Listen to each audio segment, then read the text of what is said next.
শ্বশুরবাড়িতে যত আপনি ভালো কাজ করতে পারবেন, মুখ বন্ধ করে রাখতে পারবেন, নীরবে সব কথা সহ্য করে হজম করে শুধু ওদের চাহিদা মোতাবেক কাজ করতে পারবেন, তবে আপনি ভালো বৌমা।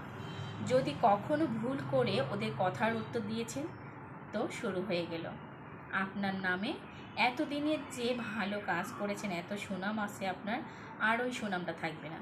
একদম শুরু হয়ে যাবে আপনার মতো ভালো বৌমা আর ভালো থাকবেন না, তখন হয়ে যাবেন খারাপ বৌমা।